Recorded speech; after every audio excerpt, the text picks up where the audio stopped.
to ramp up. Miracle just going to pop out that EMP on Lorinov. Has enough sustain with his bottle charges, though. Hey, spawns bottom. Gambit gets a bit lucky getting this one, spawning down there instead of top. The RNG. Yep, RNG always coming into play. Lorinov has a nice stack. He can farm for himself on that small camp. Immersion already level 4, too. A nice start. Now, bottom, Afterlife does have to be careful. He's getting mana burned up from Kuro. There's actually the double mana burn coming out. Very frustrating. It was scouted, though. That's why Afterlife is running all the way across. They saw GH with the Observer Ward, which literally just expired. I don't know if they saw the smoke, but they'll walk into the mix nonetheless. Very frustrating. It was scouted, though. He silenced up straight up by Immersion. Nice Does get the two-man stun, yeah. Very nice. Is running all the way across. They saw GH with the Observer Ward, which literally just expired. I don't know if they saw the smoke, but they'll walk into the mix nonetheless. Very frustrating. It was scouted, though. He silenced up straight up by Immersion. Does get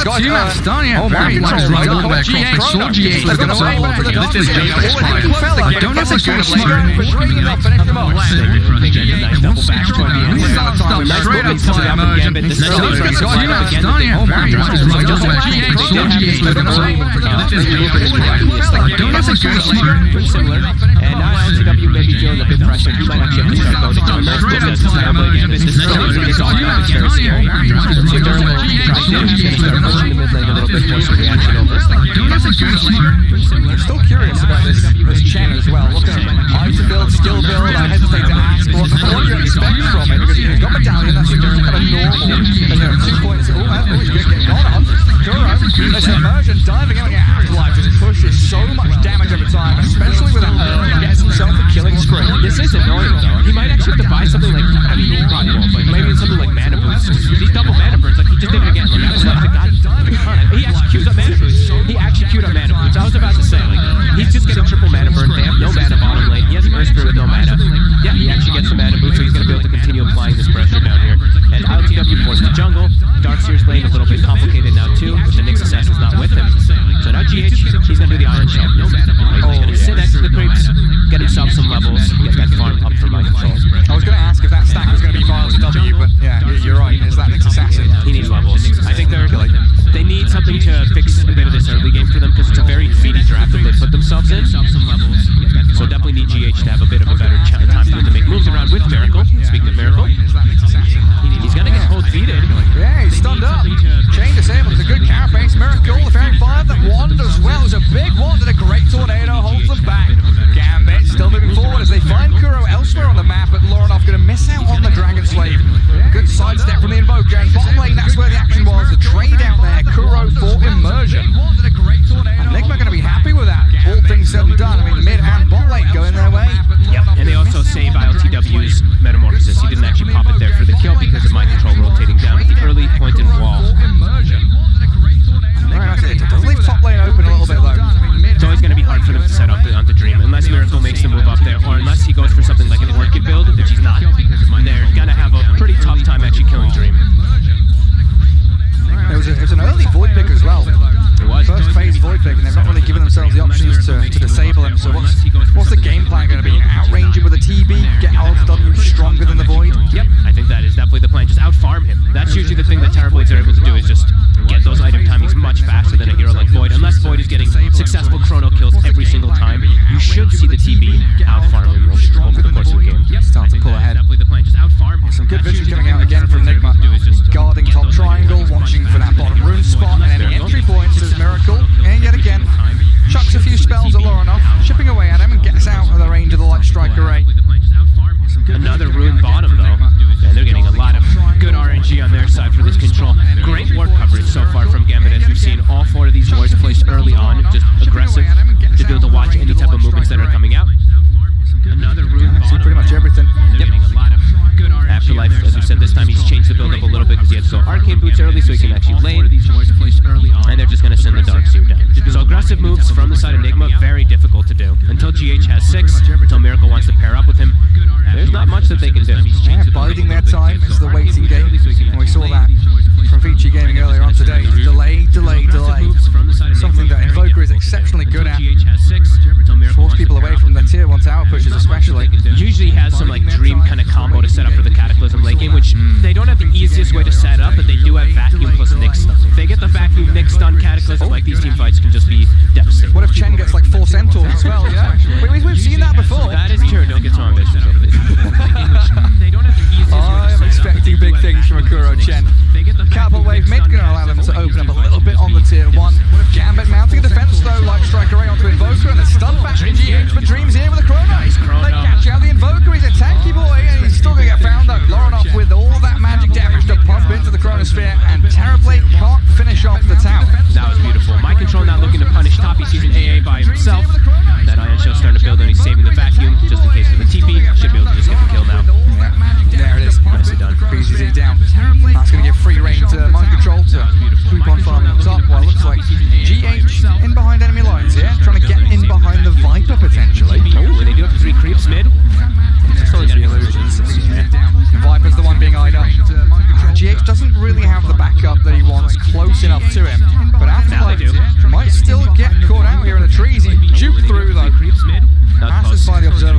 That was very close from GH to find the latch onto him.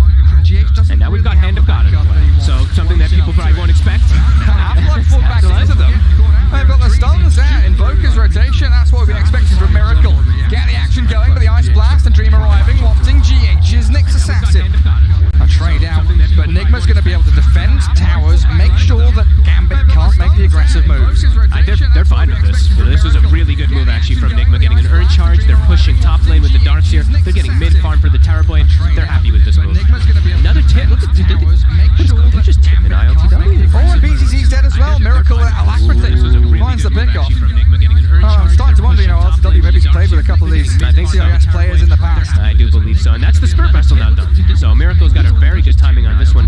Nothing fantastic where it's actually just countering any type of healing, but it does increase your strat potential, and immediately they smoke.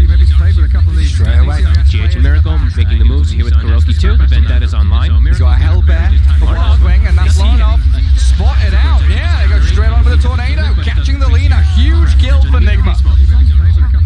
Shuts her down real hard. We were talking about the Viper in that regard. The snowball required. Lena in a similar spot, isn't she? Yes. And again, this is just the early aggression that we saw from Nigma last time, playing around this aggressive ward vision, taking over triangle very early on. Immersion showing himself bottom, and she just has to roll away. TP's into mid. Might want to smoke up with Ancient Apparition and try and get something rolling themselves. But it is just 3 lanes here from Nigma, pressuring him towards towers, forcing Gambit to react and play defensively. And he's tipping them back now too. Looks like a smoke going to be coming out for Gambit to try to punish. They have to punish something. The 3 cores are shown on 3 lanes. They have to start making some type of moves when they don't have Chrono. Chrono is going to be back up in 2 seconds, but I feel like they want to save it for a big kill. They want to try to get 1 kill without it, and then if any TP follow-ups come, then they use the Chrono Sphere. They can't force it too much. Oh, look at ILTW. Oh, it's going to be a close one. He does get found, yeah. Sunder, not going to be there, is it? He's stunned. Oh, he gets it off. The Ice Blast though is going to finish him off. Emergent rolling back across towards that lower part of the map, but they've got a vacuum wall onto the 2. Afterlife and BZZ will have to pay with their lives as they played aggressively into this triangle, but in comes Dream. They might have a Chrono turnaround. Inside the Nether Thompson as well. They pick up Miracle, and GH is gone as well. Oh, Gambit, what a beautiful play. Just like you said, Bob, wait with that Faceless Void to come in for the last move. They still lose Immersion, the wall, and the Ion Shell still coming out to fruition a little bit for him. But yes, big moves getting both cores. And inside the Nether Thompson, that's definitely the big thing. And all that, it's through Hand of God. They didn't actually have to worry about that heal at all. Yeah, Kuroki was pushing down bottom lane with a few little creepies. Yep, tried to help out with the heal, but didn't matter, did not actually push them up far enough. Great moves, really good invasive moves. Double wards placed down around the triangle now too, because that's where TP's going to farm most of this time here. Hey, do you want to see like a shard or anything like that from the Chen? Like he's got medallion, but what next item feels a little bit difficult for him to get towards. Gary, I gotta say, I have no idea anymore with this here. Solar Crest, he's got it at a nice early time, which is great. He's gonna be able to buff up whenever the TP's inside of the fights. But beside that, I don't really know what you get anymore. I think Holy Lock is a decent option. If the Darks here doesn't go mech, you go mech. No idea. Even though you're versus AA, you can still be kind of decent. It's great. I think right now he's happy. He's very satisfied, at least with himself. That's a good sentry mid. Emergent sees GH. But he didn't react in time. I think he was looking elsewhere. So that allows Miracle and GH to get on top of him. Even though you're versus AA. A little bit of a slow reaction there from the Earth Spirit, and now Roshan. There's no Chronosphere. Opens up for Nigma into the pit. Metamorphosis from ILTW. And they've got Solar Crest for this. Plus the Alacrity. This is one buffed up TV. Goodness. Look at him go. And Light Control's going to tank it up for him. Ancient Apparition can probably scout in the pit. If he steps too far forward though, GH will be ready to strike. 10 seconds on Ice Blast still. Lornoff nowhere near Dream, as we said, Chrono not available. Yeah, they can't contest this. No, they can't. There's a free one for Nigma. And now, as a Terrorblade with Dragonlance, Yasha, and then Aegis of the Immortal, while they smoke straight out of the pit. They want to push this advantage as hard as they can. And we see Miracle is starting to go toward a bit of that hybrid. 4 points in Quas, 5 points Wex, getting more points in Exor, now going minus, so he can have that great scaling potential later on for Cataclysm. And 5 point Alacrity. Deep ward sees him as hard as they can. Don't want to go too deep, respecting the fact they could TP to tier 3s too, so they cut in between the wave instead. And Afterlife, oh my god, it just doesn't last long. That's a Viper, sees him slain in a matter of seconds. And he gets the whole wave as well too on Miracle. Midas is going to be coming out right after this one. Immersion's considering perhaps going, but they're very limited on the way they can make moves. It seems like they're only trying to make plays with the Chronosphere, which it feels like they might start getting outpaced. And he gets the whole wave as well, too, on Miracle. And Dream also heading towards BKB. They both have to, it feels like. The king of teamfight, as we always say, Darkseer, is really brutal, especially when you have like something with like an EMP combo on top of it. A vacuum into EMP, your fight's over if you don't have that match community. Again, this ward. Sunstrike. I'm going to find BZZ. He came in to try and de-ward it, didn't he? Yeah, Vortex and Sentry there. He knows the ward's on the high ground, but that's a couple of kills they've successfully claimed. While Terrorblade kills mid-tier 1. Top tier 1 opens up the top third of the map to himself. So it's free farm time continuing for RTW. And it's the second game now where we see Afterlife. Great start in the game, but now we're seeing them just abusing the Viper. The slowness of this hero is getting caught off guard. Nigma's playing a bit too fast here. It's again Immersion. They see him. Oh goodness. He just stood straight on top of that high ground. He gets a magnetized with the vacuum wall. Afterlife's caught up inside of it. Dream and gets the chrono in. It's only on one. Does only catch one, and Miracle still pummeling into them. The meatball dropped an Afterlife, and Laguna Blade towards that. Darkseer, mind control falls, but Afterlife is dead as well. Oh, do we get some buybacks? Immersion wants to buy back. Miracle, Orange Blast, and the Urn, but a great Sunder. RTW saves up his main carry. Miracle still going to get rolled on though, but GH looking for the lineup of the stun. Dream, time walks away, but the carapace and the catch onto him might be able to finish him off as Miracle's still surviving. Even at the cold snap, Miracle's alive. No way. He doesn't survive. The AA gets the final touch, but Aegis is claimed up.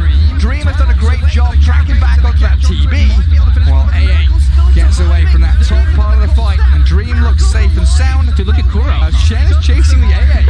Kuro with the Penitence max build plus the Solar Crest. Look at him go. Come on then. You want to fight me? He's gonna die. Level 4 Penitence. He's actually gonna get him. Just bullying him. He's whacking into the AA. Oh my god, dude, look at That's a solo kill. Dude, How much gold has he got from that? earlier too in the fight, he had all the illusions from the Darkseer. He Penitences a hero with the Solar Crest, all the illusions beating on somebody. That's Oh my god, that was actually pretty sick. Heck of Chen Creeps, Wall Illusions, TB Illusions, Yeah. Warp Spirits. You know, talking about the zoo earlier on, the Lycan band, which we didn't really get to talk about, that Monaco did pull out. Definitely a sound, solid plan there, because it's definitely coming to fruition now with all of these summons.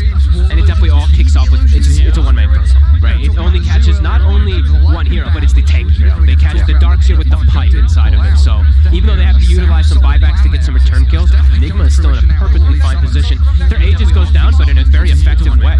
As ILTW now, he's up, he's got Metamorphosis, and he almost actually saved Miracle and all of that too. That was a really closely contested team fight. That was real wonderful stuff from RTW. But that's their chrono fight. That's the fight that Gambit has to smash the fight. Because without it, they don't really have too many plays that they can make. GH. And now they're kind of picking up scraps and looking for whatever they can. And GH, he scouted them. Time dilation from Dream. He's looking towards Miracle, but Immersion gets away from GH. Line control runs off to the left. And it looks like Miracle's still being chased, but a tornado. Oh, time dilation ending. So he'll get the invoke back off cooldown. Ghost Walker on cooldown though. So still troubling times ahead for Miracle. A Deafening Blast. He's got EMP up, but he's dead. He's done for. Immersion closes the gap and helps out Dream. Oh, I was a little worried too because I'm like, uh-oh, Immersion's actually out of stones, but Dream, time dilation versus Invoker, 5 spells cooldown, 5 stacks of time dilation is no joke. He's able to stick on him, and now, you know, Chronosphere is actually going to be back up in 8 seconds, and that was meta, of course. So Nigma making a pretty big mistake there as Gambit able to punish it heavily. I guess the fortunate side for Nigma is no Roshan, no real objectives that Gambit can go for. Tier 1 mid, they can probably come back and defend when everyone's alive because the waves were so far pushed out. Mistake there as Gambit. But this Void is top net worth still. Dream 408 above a Terrorblade. That is pretty damn good for him. Exceptional. Tier 1 mid, GH going to hold out on that mid lane. Gambit all grouped up together and smoking. A GH pinged that. He knows exactly what's going on. And he should be able to pop the smoke. He knows in fact. There is the Chronosphere available. He sees it coming. Miracle. He's jumped on by Immersion, but a nice little maneuver out. Forces another roll while GH toys with the Viper. Rodovatos in towards him. No carapace for another couple of seconds, so sacrifices himself. Exactly. That was such a nice sacrifice. He literally runs into the 3 of them there, stuns the Viper with the carapace, stuns the other 2. He's like, don't look at Miracle, look at me. As they're still going to continue to try to push this tower here. No Metamorphosis, so Nigma not looking to contest around this area. Also into Chronosphere, as we said before, still open for Gambit. You know they're going to play tight-knit together. That small map for Gambit. You've got Terrorblade out on the map. Looks like Darkseer down bottom as well, so spreading out more efficiently farming. Dire even scanning in their own jungle, expecting someone to be there as well. Pretty interesting that we see GH just going for the Ags build this game. Guess he wants wants to like sit really far back while they're sieging and just wants to be able to throw spells from deep distance without being like in the presence of like a chronosphere opportunity. Kind of neat. I thought maybe he would go for something like Blink because I saw Mind Control rush it. So I thought maybe they'd go for some type of combo, Blink vacuum stun, but not going to be the case. I think the other one is, I mean, it has its merits for sure to be able to sit back. I guess the range on the stun with Aghanim Scepter increases, right? So you've got like a pseudo blink almost. That range gives you the mana burn as well too is pretty ridiculous. That ability as the game progresses gets absolutely insane. And we do know this is a pretty greedy draft, even though there's a Chen which is kind of like anti-greed, which is more of like an early game pressure hero. The other picks are the Darkseer, Terrorblade, Invoker. These heroes just continue to scale pretty ridiculously. This Dream spotted bottom, but you also sees GH with that Sentry Ward. So GH is going to be pushed away. They're so afraid. GH usually a signal that there's more heroes behind him. Darkseer was just clearing out that wave. Nigma continuing to take a hold of this map. So we have a pretty cool concept coming into play because we don't see Chen, right? But we did see an early pick Invoker. So he is queuing up the shard. I know you were talking to me about it. This is actually a save mechanic inside Chronosphere. Oh yeah, it is. So that is actually something pretty cool that we could see coming into play later on when Kuro does finish it. As there actually looks like maybe they're even giving him some farm for it. Because, I mean, that could be huge, right? If Chronosphere only catches 1 or 2 heroes, if he's able to send them back to base, reset the fights, that could be pretty massive. So that's actually pretty cool. We'll see if that does actually end up happening. When Kuro does finish it. That could be really great, yeah. He's going to have a 4 staff and that shard save. Yeah, I mean, that could be huge, right? If Chronosphere only catches 1 or 2 heroes, he's able to I guess it's because they changed it around a bit with Kotal and the Chen, right? It literally sends you back to Fountain, doesn't it? It's small cast range, so it's only 600. So it's actually not as much as usual. Sometimes you'll find, like a telescope or something, though later on they will help you out. So we will see if that does happen. Because they changed it around a bit. It's like the old combo we used to see with the Storm, like ball lightning out of base with that on him, or the old Pudge hooks back in the Fountain. Oh, hello, Dream. Do all good stuns. Sunstrike Meatball. He's a faceless void. He's fine with the Time Walk. Both health talents as well. We see the 9 strength and 300 HP talent, so he's just fine versus this aggression. He also has Pupil's Gift, so even more strength on top of all of it there to be tanky. 2,500 HP. Yeah. So let's see. They also can. Who's actually ones who can potentially still go for Boots of Travel? I think it's just Miracle, because that's usually the way you want to do it, right? You send them back, they box right back into the fights. So timing's not coming out for Nigma. Ags is done on the Invoker too. So they are still in a strong moment here, but Dream, he is still keeping up net worth versus Terrorblade, which is huge as a void. Oh, he is, yeah. Usually the TB, this is where we start to see, like when the game starts to slow down, the TB starts to pull ahead, but yeah, LTW, these 2 deaths definitely hurt a bit. And the first hit bash, he finds the next assassin. Afterwards then help him out with a bit of stun and disable from that ATOS, and Dream that time walks straight into the camp. Yeah. Oh, they're drawing the line across the Roshan. What's the time on that? Over a minute? 1 minute 15, yeah. Still a little bit of time to play around with here then. If they can get a pick off in the next minute or so on the side of Gambit, they could be the ones that look to actually take it away from Nigma. Especially on like the Invoker who just bought out all of his items, right? Yes, he did. 1 minute 15, yeah. I mean, buybacks now becoming increasingly important, especially on these support heroes. We're seeing a lot more defensive warding coming out from Nigma now. It's actually very defensive warding also from the side of Gambit, just waiting for that Roche, it does feel like. Yes, he did. 1 minute 15, yeah. Yeah, it's a pivotal moment. Oh, that is a rare talent I see right there. 40 attack speed on the Void. I'm not a big fan of this one normally, so we'll see. The Time Walk just works so well with waiting for Shard once you start getting it, once you get that advantage, but looks like he wants all-in damage for himself. We'll see if that ends up hurting him, because that Time Walk talent is busted. Once you get Shard, it is so broken. You're jumping in and out over and over again. The distance as well that you get with the cooldown just starts to get pretty ridiculous, so we'll see if that does actually hurt Dream, because I actually see like almost no Voids take that attack speed talent anymore. Especially against the team you were mentioning, Nigma have struggles catching, right? Nyx Assassin, the Vacuum, that's kind of it. Maybe Invoker Tornado can clip him. And look, 3 couriers flying overhead, a squadron of couriers there from Nigma, probably going to smoke together. TB Illusions looking to scout out into that dire jungle topside, and Gambit grouped up in that mid lane. So what they got, Invoker with Ags, they got Scotty on the Terrorblade, and it looks like Mind Control has an Aeon Disc at the ready to unlock if he sees an opportunity. And Mind Control putting out all the ion shells he can. He's got that Blink Dagger jump with GH stun, and they've seen a target bottom. Faceless Void already TPing out though. So Dream dodges away from all that danger coming his way. Much smoother game this time from Dream. Last game we saw him get caught twice as the Naga in some pretty precarious positions this time. Level 21, playing the map really smooth. And now is it there? Yeah, I was going to say, is it their time to smoke? You know, we see one smoke kind of fail. It's Roche time. It's Roche time, let's go. And Gambit, what? Do you want to see them go into Rosh or like into Radiant Triangle and fake the Roshan, hold out for a fight? I think they can start it. Dream can start to hit it at the very least because he's got Mask of Madness. They ping it out. It's going to get scouted right away. I know exactly what's going on. Enigma, they've got a long trek across the map. They've got to migrate from the bottom lane up towards Roshan. It's going to be a close call. They'll see GH right away, too. They have the Warden Sentry outside. Yeah. They even see ILTW for a second. Rosh is dead. Too late. They're still going to jump in with a 3-man vac. No, it only catches 2 in the BKBs. Afterlife and Dream able to turn back onto GH. Good Chrono as well. Laguna Blade takes out the next assassin. No buyback on him. Enigma falling apart around the Rosh pit. Light Strike great to deal with some of these illusions. Well, Nigma want immersion, but he can't be found, and Dream just rolling straight on in with the help of Immersion's Earth Spirit. Great Light Strike array. Shen's a goner. A double kill for your Faceless Void after taking Roshan themselves. Such a good, I mean, it's such a perfect timing really for the smoke for them to actually get into the pit. A move from Nigma sends them all the way to the opposite side, and they can't actually make it in time. And that was their timing that they went for too. That was the Scotty, that was the Invoker Axe. They even popped the meta. ILTW now has no meta for the upcoming fight either, so it's going to give time for Chronosphere to come back up, and it's going to give time for Gambit to continue taking advantage of this map. Oh my god, oh, the Glimmer. It's a good tornado. I don't know if it'll finish him. It will, just about.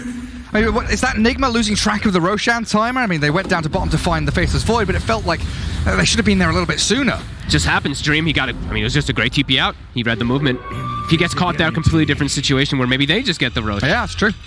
A good read by Gambit overall, for sure. Yeah. I'm starting to wonder now, a lot of these series going 1-1, what starts to happen if we've got a bunch of 1-1s in this wildcard? Redo everything. Let's go. Re-go. Best of 2s again. Another round. It's starting to look like it might even go that way. I mean, Nigma taking Vici Gaming 1-1. So was it Secret against Gambit as well? Yeah. Oh, it's a cracking wildcard here for WePlay AniMajor. And it really is looking pretty tough now for Nigma to utilize the Chen at the maximum, right? They don't really have these great combos. They're going for Miracle. Gunning for him inside that jungle. They've got Dust Reveal. They do clip him there as the immersion goes deep. Time dilation from Dream. They've jumped onto ILTW, but that Terrorblade's pretty damn strong. Clears through the Earth Spirit, no problem. And Gambit reconsidering their actions, but they do Time Walk Rewind in there with a nice blast. Laguna Blade just gets demolished. No Sunder, no saves, no chance for ILTW. And Mind Control.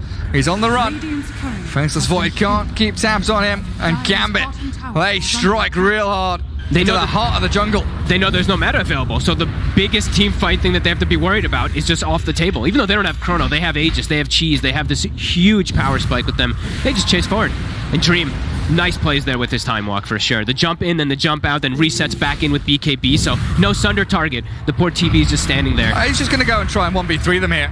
Sure. He's running straight at this Chen. He knows that Kuroki potentially a freebie, the Ice Blast, the Yule setup. Try and clip onto Mind Control as well. They've got a Vacuum, Cataclysm, stun out from GH, the turnaround from Miracle. They found the leader. The Chrono's required, but the Elder's there onto Mind Control, going to save him and buy a bit of time as Dream focuses the next assassin. There's plenty of stuns coming though. Carapace, Cold Snap, chaining up onto the Faceless Void. Oh my. And Aegis is gone. Nigma, Miracle, the Invoker outplays. Fog is starting to happen. Penitence and Forge Spirits. They got much left in the tank. Miracle's running low on mana and he gets dusted up, so the Ghost Walk not going to give him that ability to keep chasing forward. Dream should be out of there with Mom and Time Walks. They did not give respect to the fight when it was like all of them just like split up there. Nigma capitalizing here, finally getting a 2-man stun into the Cataclysm. Nice Deafening Blast too, the disarm inside that Chronosphere. Even just for a second, it's effective. Snap Smoke. And they're moving in. They go straight towards Dream. He spends Time Walk. The stuns come. Dream is getting his BKB off, but the Time Walk got cooldown. He's dead. And RTW, he's got meta going. This might even force a buyback at a Void, dare I say? Like, they can't go high ground though, can they? Are still tier 2 standing. Like Gambit splitting up, like Afterlife TP top to go do so. I'm not sure what he was actually doing with the Viper when the rest of his team was still looking for a fight all during this. Nigma capitalizes heavily after what looked like a bit of a big disaster there. Now they've got their meta. They're going to siege to tier 2, and they've got Alacrity buff up. Straight onto that tower. I mean, oh my. Metamorphosis, what, for another 10 seconds or so?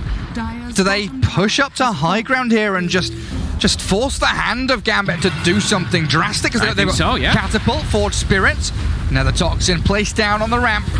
Slows the advance of Nigma for now, just for a second, as Mind Control blinks and surges. He was looking for that. One kill could be what tips the scales for Nigma here to just end the game. Void still down for 30. Didn't have to use buyback yet, though. Enigma going to have to give up on their plans of pushing. But, I mean, massive fight after what looked like they were going to get run over. Yeah. Full BKB now comes out for Miracle. Full item also for the Terrorblade. Everyone just got so much gold influx to them because of that pretty big slip-up from Gambit splitting up. And Roshan negated, right? That second Aegis is meant to be able to get yourself tier 2s, maybe high ground push. But you look at the Radiant side of the map now. There's still every tower up top lane, tier 2 mid and bot lane. And Gambit might start to struggle to really close this one out. And 22-22. Slight net worth lead for Nigma. Again, back into the dead even game in terms of metrics. And I don't want to say it, but, you know, that time walk cooldown, when he BKBs there, right. His time walk would have been back up, Gary. That would have probably saved him in that situation there, so. You're spot on. It was 1 second. It was literally 1 second cooldown difference between the Void surviving or dying. They're still in an okay position. They still have very strong fight, especially when Chrono's up and they know meta's still down right now. They still could look to take some of them there, but they do have to be careful not to split up ever like that again. They cannot give these opportunities to Nigma when they had that type of lead. And GH burrowing, hiding under the ground, setting up for a TV to try and split push a little further in that top lane. Oh, he's just a nuisance too. I mean, 1 or 2 mana burns. Now that he's level 16, he's got max mana burn. 1 or 2 mana burns inside of these team fights is pretty ridiculous too. Like Lina, you got BKB, but if you don't use it right away, you get caught by a mana burn into a stun, into another mana burn, you're out of the fight. Yeah. So Gambit does still have to be a bit careful with the way they position themselves, need to get some of these Dream Chronos again, as he has a full butterfly now. So that's nice. A bit more survivability for him versus the Terrorblade. And Lina getting pretty big as well. Yeah. MKB, BKB going back into Dragonlance, it looks like. Yeah, trying to pick that one up. Yeah, a bit interesting how Dream went for just his own build. He just went for his own aggressive build rather than looking at the, I guess, the Elven Tunic in particular from that Terrorblade, plus the evasion talent. Could see these misses coming into play for sure. Sure, he's got a lot of attack speed because he has the talent and butterfly, but there's more evasion now on ILTW. Well, a roll up to high ground, Immersion yet again leading the charge. He has the gem too, so he wants to be the one in the front versus that Nyx. Looks like Kuroki's Chen has already managed to get away from that dangerous area. And he's got the shard now too on the Chen, important to point out. He did die on the courier earlier, but... And Dire Vision still up on that high ground, and Miracle getting rolled towards. He's speedy. Speedy Invoker, yeah. He's got BKB too, so he's a lot safer in a lot of these fights. And look at GH. He's so emboldened by his Axe pickup. He walks straight in towards them. The send back from the Chen. Oh, it's not going to be in time, though. Now the Miracle gets the BKB off, but the physical damage shreds through the Invoker, and he's dead for 70. What's our time? 35 seconds till we find out that Roche. But their lanes, look at their lanes though from Gambit. They have to actually go back to top, back to bottom to push them out. So they get this nice kill from this Chronosphere, the nice 2 kills, but can't actually turn it into anything else just yet. Yeah, they're on the back foot still. I mean, what, TB illusions, Chen creeps, ion shells, everything making life difficult for Gambit. Let's find out that Roche. 10 seconds, they have the illusion already in there. There's a casual Mango on the floor. And GH again back into his position up towards top. Make sure that whoever shows up there is pestered and annoyed. He can still set up with Cataclysm pretty easily too, whenever the Invoker does respawn. 1 minute 20 for Roshan. Okay. A decent spawn time there. Everyone should be alive. It's what, 1 minute 20 you said, right? So 80. Okay, so it's Chronosphere is pretty much going to be back up as soon as that Roche comes out. So maybe a pretty fortunate timing there for Gambit that it's not super fast. And it looks like both teams, they know that Roche could be up. They want to start smoking, find these team fights, especially for Gambit to set the lanes where they want them across the river. And Nigma just going to be holding their position now around the Roche pit. Radiant side just loves that triangle. Juicy smoke from Nigma coming out. They've got meta. They know that Dream is a little bit out in the open. Yeah, no Chronosphere, and they have meta of their own, so they should feel pretty strong inside of the fight. And these, I mean, the lanes just keep getting forced. Top wave, we have double siege wave coming into play. Illusions keep getting sent up there too, so they have to address it. Nigma trying to catch something while they are split up here a bit. But they're all sticking together now. Rallied around the gem. Yeah, stay tight to it. Yeah. Play around this one ward vision was one ward that they do have on the high ground right now. Alacrity talent is taken now finally from Miracle. We see most of these Invokers, of course, skip the rest of them because they're not that great. TV is going to be a happy chappy. It is pretty strong. 129 bonus attack speed and damage for an already monstrous TB. What did he end up buying on that TV now? RTW. He just got MKB. MKB. Yeah. He's got the Elven Tunic already built in for that evasion from earlier. So I saw at one point, I don't know if you saw it, he had Diffusal Blade queued up for a second. I saw him do that one of their games, but they were playing versus Medusa. Medusa, yeah. Yeah. I mean, it's extremely effective damage item on agility heroes, as the damage is 100% of what you mana burn, especially with like illusion heroes too now. It's different, but it's kind of just better than it was before. So, but not this game. It doesn't have a place. Yeah, because he finished off the Scardy instead of it. Looks like he just gave up on the idea. Needs to be a little bit more tanky so it doesn't just get burst. It's so irritating for Gambit, though. Everywhere they move, there's a Forge Spirit, a TB Illusion, something that's getting in their way. Like, bottom's gonna get pushed out right now. Nigma's wave is gonna continue getting forced out onto their side, and these other two lanes, My Control, keep seeing him Ion Shelling mid, TB sends Illusions top, so it's very annoying, actually, for poor Gambit to get out on the map to look for the fight. They have Chrono, though, so it's gonna happen soon. And they potentially do have the gold. They actually do have the gold right now for the Void, and if I'm not mistaken, it looks like they were trying to give Dream level 25. Yeah, they're all moving away from his XP, so nearly backtrack available for Dream 2, so pretty big. That could be a turning point here for them. They're both pretty close to 25. Lornov's a little bit too far, though. Dream. Whoop. Bit of a slip up there. Yeah, Illusion Rune. Feels the Ghost Walk for a second there. He knows that he's there. I want him to go finish for that 25, though. I think it's just too important. Like, he's just about to have the backtrack. There's nowhere to farm, though. Look, the TB Illusion's cleared out his triangle. Everywhere else in his own jungle's gone. Give him the mid. Give him mid and play behind him. Yeah, this is the play. This is good. You can't go bottom, right? It's too far away from Roche Pit. You're just going to be handing over Roshan to Nigma. No, this is good. Sit behind him in the mid. But, geez, TB Illusions, Ion Shells. And Ion Shells. Oh, they're really Illusions. Pissing him off. Yeah. Miracle also, now we did find Timeless Relic. So damage, so good. Damage is going to be ridiculous with all of his spells, but also we have to factor in the disarm. The disarm from the Deafening Blast also increases the duration. Yeah, the duration plus your cold snaps and everything. It's going to be very strong.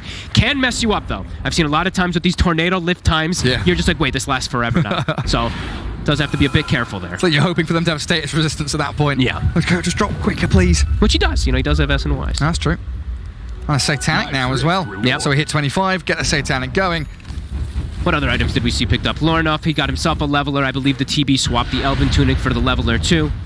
And Lornoff, he's also almost hitting his 25, so that attack range plus his Dragon Lance, he's going to be able to keep a distance and actually hit back the Terrorblade, perhaps, from that distance. How are we looking on buybacks here? I mean, Chen, Invoker, Earth Spirit, the three with them. Lena will have hers soon. Not many. Really, not many at all.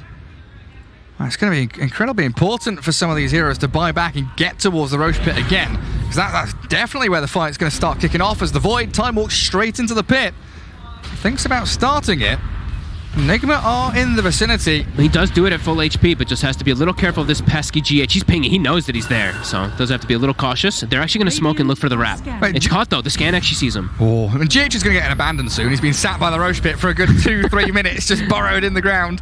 Well, there's smoke, like you say, coming across. Haste Rune. They're not revealing it yet. They're not picking up the Haste Rune. Not grabbing it. This is the bait. GH is going to pop the smoke there.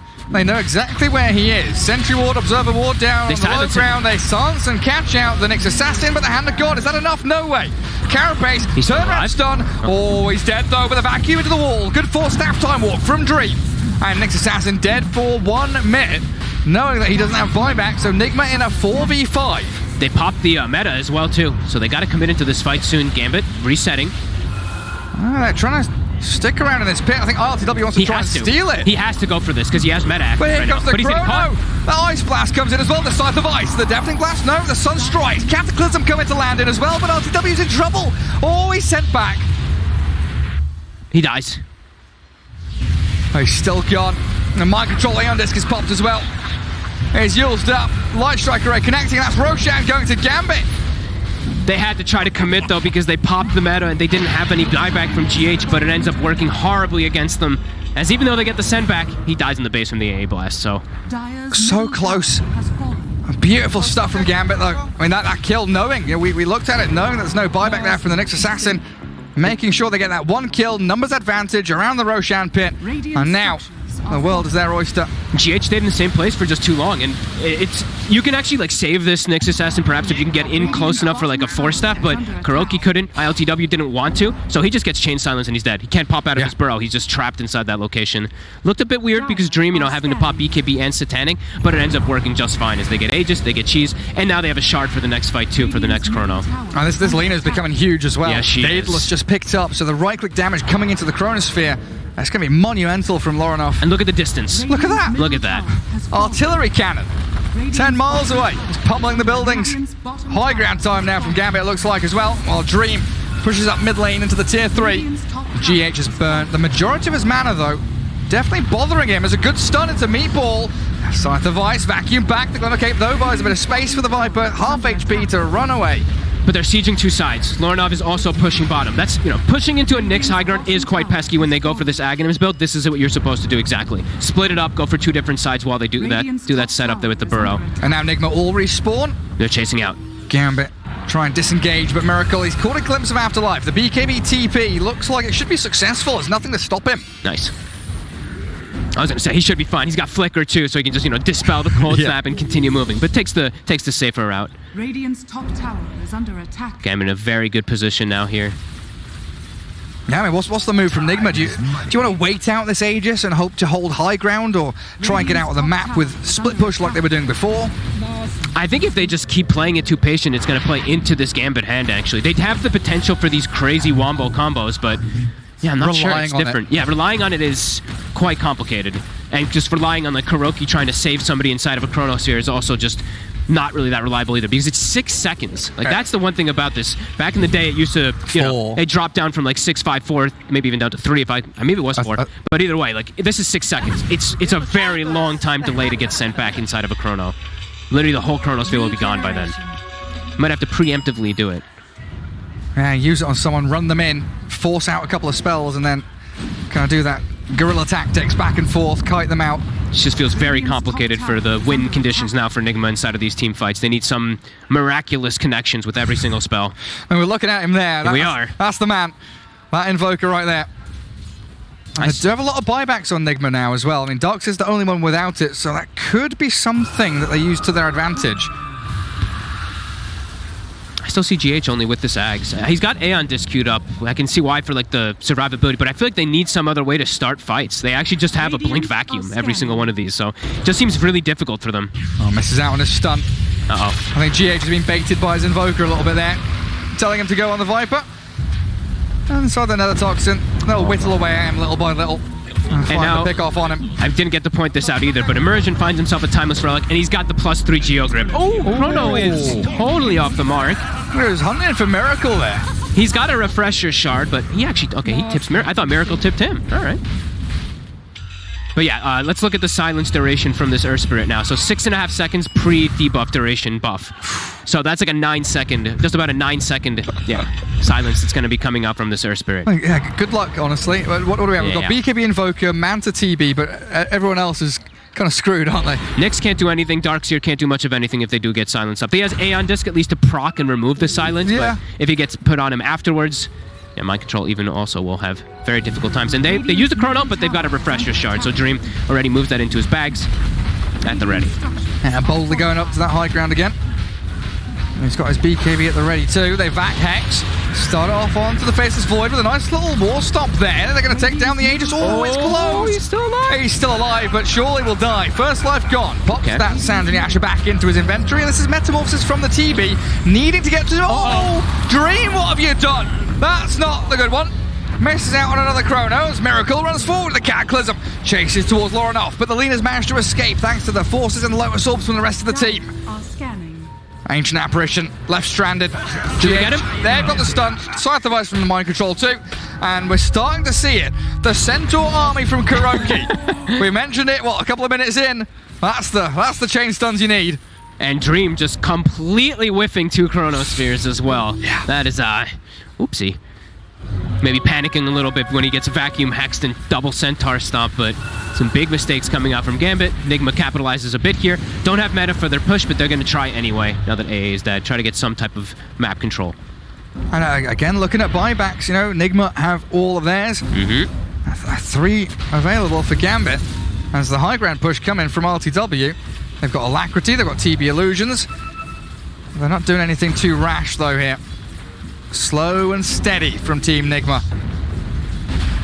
Don't want to give up any targets that could get jumped in. Microtroll's positioning here, it really is that blink hex, blink back hex, and Dream is going to be the one to get caught. They're going for it. There we go with the meatball, definitely blasting. Can they save him? Can they get him out of there? Dream, he's nearly dead. Oh, he's gone. He's got buyback though, they've got to pop it. Turn this back around, but Afterlife he's being blown up by RTW, but the TB, Laguna bladed, and Dream's buyback will open it up onto Kuro.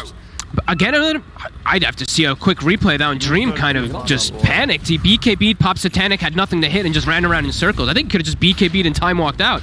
Bit of a mistake from him, and now he doesn't have buyback. This is now a concerning moment here for Gambit. If he gets caught again, could be lights out. Yeah, he actually just has to spend up his gold. He's going for Lincolns for himself to protect him from the vacuum hex that now has caught him off twice. They're going to have double hex though now, aren't they? Like Invoker's nearly got his, and I guess he's waiting for buyback plus. And his hex is a lot more impactful, of course, the Timeless Relic. So it's going to last even longer versus that Void. Dream making some big slip-ups for his team. Well, here we have it. We get to see this again. It looked like he had a moment, right? Because I think he got Lotus for a second to try to protect him, but... Well, yeah, now he's fine. He stood around. It's a little bit of a slip-up as the fight is going on in the base for a second here, but... All right, pop BKB Satanic, and then he does have to buy back there, but Gambit on the front foot once more. ILTW not wanting to buy back himself. Just give up the barracks, relinquish a little bit of room here. GH. Immersion onto GH. Light Striker 8. Yeah, that's a tanky Nyx. Deep underground. So Gambit claim what they needed. It's buildings, objectives. Get themselves that opening into the Radiant base, but it's not the killing blow yet, and that's what worries me about this Gambit side, is the ability to finish. It has to be like everyone's focus has to just be protecting Dream at this point. Lorinov, he's got buyback. Everyone else just has buyback, but you need to just make sure that you can protect this Void. They have Force and Glimmer on the AA, but nobody else really has anything fantastic to kind of protect him with besides the Lotus on Afterlife.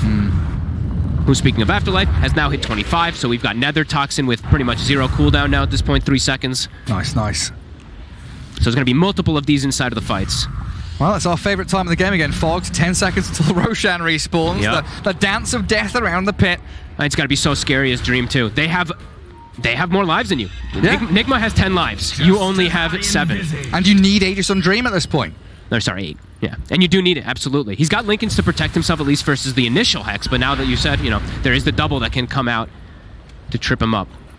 So he has to be very, very wary of his positioning. I don't think he can ever again really frontline like that until he has his buyback available again in the next few moments. Oh, Kuroki's got a potato.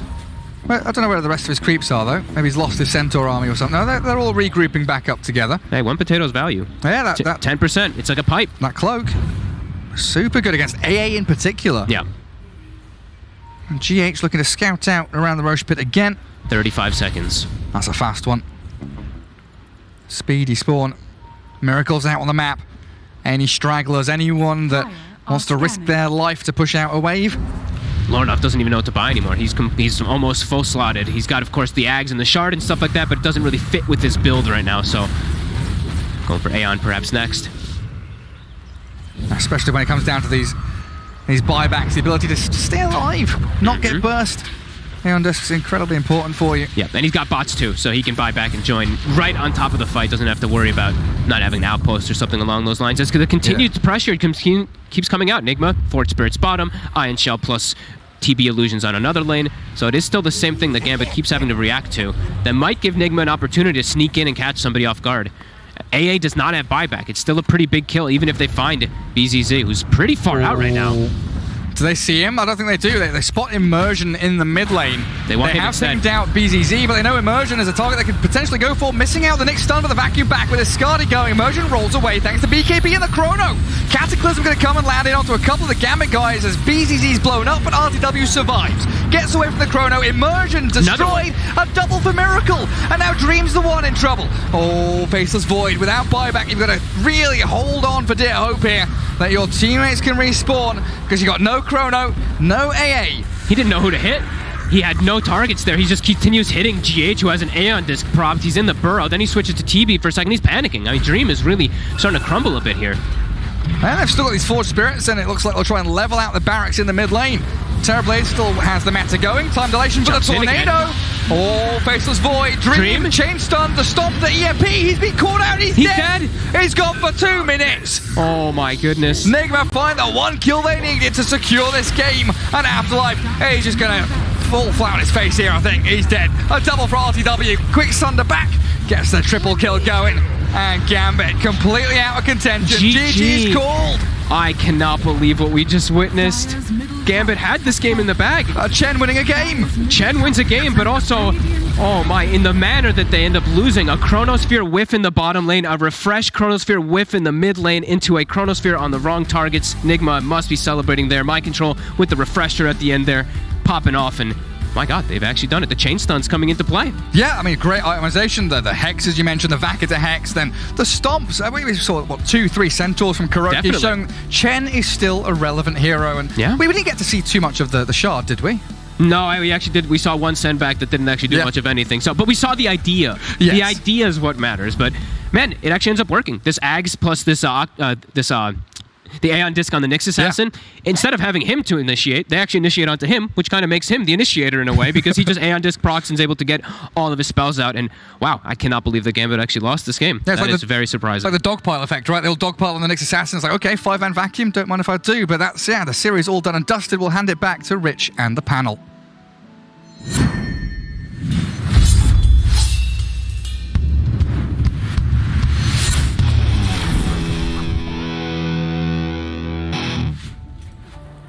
Look, I'm the host. It's just my job to ask questions. I don't usually actually do the analysis myself, but that was all Chen.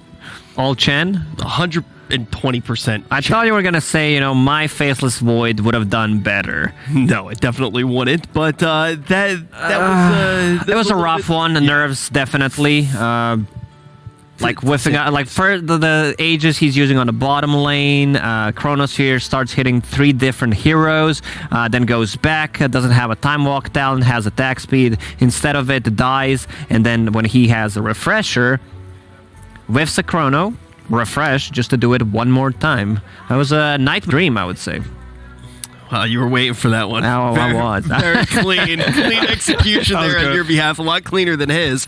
But when we actually do look at that game, it's going to change a lot here, because we were in a situation where we were seeing all these best of 2s becoming draws. It was 1 and 1 and 1 and 1. This is finally a chance for Nigma early on in the day to pull ahead. I forget, though, I was talking to you a little bit earlier about the schedule. Do they have another one today? Or Nigma? Yeah. They play IG in the 4th slot. Okay, so they are going to have one more series here today. It's not going to be on this stream, but I'm sure all of you guys right now are probably watching in the, I forget what they're called, where you get to watch squad stream. Yeah, in the squad stream right now. So you can hop back and forth between those matches as we start to see all of these best of 2s for the wild card. But this is big for Nigma. Now they're going to actually be able to slightly pull ahead, and that's going to be 3 W's for them today. But let's look at some of the key moments. I know when we started this one off, AY, you were really saying it was all going to be about the off lane. That was how it started out. That was definitely the initial story. We're looking a lot at that Viper, but it does start to change as we get later and later into the game. Yeah, I'm not convinced by this Viper 3. I mean, I think he lost his lane. He got first blood. Really good micro from Curl. And although Dream had a shaky end to the game, I think his early game was actually really good. Like, he was coming to fights even without Chrono, contributing to his team. He had really good Chrono all the way up into the point where he just breaks. There was like one moment after picking up the Aegis at the bottom. I think he breaks. Like, you can feel that something's just off. Yeah, after that, doesn't know who to hit inside a Chrono multiple times. Just one of those feels bad moment. I think coming here, winning a game off Team Secret, losing 2 of your players, but you get the this full team range of emotions, still playing better than I expected. With 2 stand-ins, they're doing much better in my book. But for this particular game, we can see the power of Nyx Assassin, something that's very popular, especially in Chinese region, like Lanham from position 5. He gets Aghanim Scepter if he finds Philly Stone. Because this hero doesn't really farm. You need to be able to stay alive in a team fight, get multiple rounds of spells off, to be able to get some gold. And in the end, like, bought an Aeon Disc, Faceless Void focuses him. Fog had a nice thought about it, like you don't necessarily need to initiate if they're the one initiating on you while you still have Eon Disc and Burrow, and then he just crumbles in the end one more time. Yeah, very, very apt way of putting it. I want to go back, though, at the very beginning of this series. AUI, you brought up the idea of Gambit with the situation that they were in. Obviously, 2 stand-ins, but that idea of players on the team being like, you're just not good enough to play with. And they get here, and it's like, okay, we got something to prove. And it's a double-edged sword. I think that they did prove a lot when they played against Secret earlier in the day. Does that pressure just mount up on you, though, once you're able to be like, okay, we proved something, now we need to go bigger again? Was it a double-edged sword in your mind that can cause somebody to crumble like that? What do you think the actual psychology of the players was?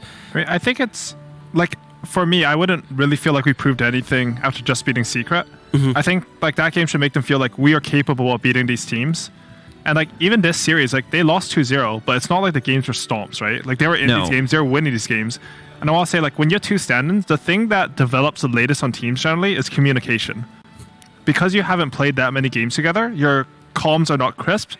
It leads to, like, these sorts of mistakes with the chronospheres. Like, micro mistakes are generally not isolated things. Like, you're not, like, people are talking, right, giving information. Sometimes information's wrong or it's distracting, you're not used to the comms, and you miss a spell. It happens. But I'm saying, like, it's related to them having stand-ins. Yeah, well, let's change our focus really quickly here, because I just got word. We're actually going to get to talk to the victors here. We have Slacks right now with Team Nigma for a quick interview. Hello there. Thank you so much, Rich. Hello. Doing a nice safe COVID interview with our boy Mind Control. Sir, what an incredible series. Woo, that was looking pretty saucy on game 2. How you feeling after that? Feeling pretty good, pretty hyped up for the next games, and amazing. Yes. Long day today. 2 games, 2 series. Was that a little harder than you expected? A little bit easier than expected, actually, but I think the next games will be harder a bit. So let's see. Such a humble man. Sir, tell me about that last game. I want to know if you felt like you guys played really well and won that one, or if Dream had some issues and they kind of threw a little bit. They definitely threw a little bit, but we also played very good. So in the end, we won. So it was good. That's what matters. So, my friend, a word out there to Chen players. They don't get a lot of representation these days. There's like one that I've seen the last year. You guys got Chen. How does that feel? Any words out there to the Chen spammers that are looking for hope? Yeah, they should definitely watch the replay and see how to play Chen. Yes, please do that, Chens in my pubs. Please watch the replay and learn how to play Chen. All right, my friend, just a casual question. Are you having a good time? Does it feel good to be back in the LAN, seeing old friends on other teams? Oh, definitely. I miss this a lot. I hope there's going to be more. And yeah, I enjoy everything. Super good. Great. And you guys are ready for TI, right? Of course. All right. Well, we'll see if they make it. I hope so. But a fantastic series. Thank you so much, Mind Control. It's always a pleasure to see Team Nigma. And back to you guys on the panel. Thank you. Thanks to both of you guys. It's nice to actually get to hear from them. And yeah, that's the question. Are they going to be able to chart that course to TI? They've started to get a decent amount of the work done. They need to get out of wildcard. And as of right now, with how everything is, they would be able to 100% lock it up, barring some really crazy scenarios if they finish top 2 at the event, if they got into top 4 for the entirety of the event. And obviously, this is days and days and days and days away. A lot of Dota needs to be played to do this, but if they manage to get into the top 4, it'd be relatively unlikely that they wouldn't be able to get enough points. But the question is, with what we've seen right now, we hear Mind Control say that he feels like it was actually a little bit easier than he expected. What do you think that he meant by that? Do you think he means because of some of the things that happened? No, I think he's just respecting the teams that they were playing against, especially Vici Gaming, because Vici looked super strong. They are coming out from the Chinese region, which was super stacked. You had only 2 teams pretty much who were like not as good as the rest about the competition. Any of the other 6 teams could have potentially made it to the upper bracket, just go to get the first place in the second season. But yeah, I think Mind Control just knows. Maybe they screamed. It's very hard to tell. Maybe they scream Gambit. They look like, wow, this new Gambit, they look much, much better than the previous Gambit. So that's why, I don't know, it's could be. Yeah, and we got a quick chance right now to talk about Nigma after their victory here, being able to take down another 2 wins, another 2 games. But let's go back to Gambit, because I'm curious how they're going to be feeling right now, especially when we're about to see them again. They don't get to rest. It's going to be Gambit going up against Execration next. What do you think Gambit's mental state is going to be going into that series? Ooh, that's rough. I don't think it's going to look very good, to be honest. I think... like as you said earlier, they were building up their confidence. They took the game off secret. They were looking good in the series versus Nigma. They were probably honestly pretty hyped up. There's a lot of emotions involved in Dota, and if you throw a game like that, it's not good for your emotional state. You need someone like a coach or captain to be able to take additional responsibility, even if it's not their fault. Just say guys, I screwed something up. If we reset, we play the same way, we're going to win the series. And they're a new team. I don't know if they have that. I hope they do. Hopefully they find some way to mentally take a quick break, which is exactly what we're going to do. We'll be right back after this.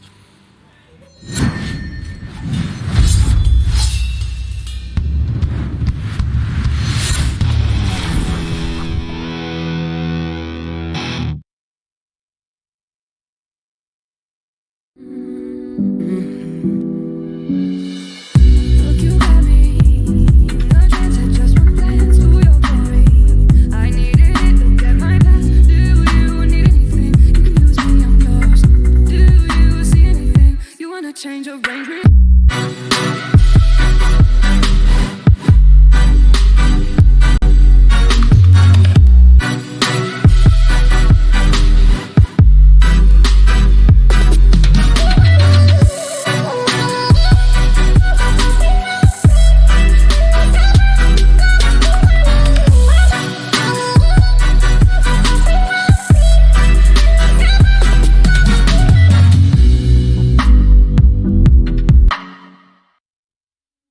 Every event is a part of esports history, full of memorable moments every fan wants to be a part of. Get your own unique piece of esports with WePlay collectibles. Here is the first collection: Storyline, Logo Token, Trophy Token, Story Token. Be sure to check all the details on our website and stay tuned for cool NFTs from WePlay Esports. Buy the official merchandise for WePlay AniMajor 2021 now on fragstore.com.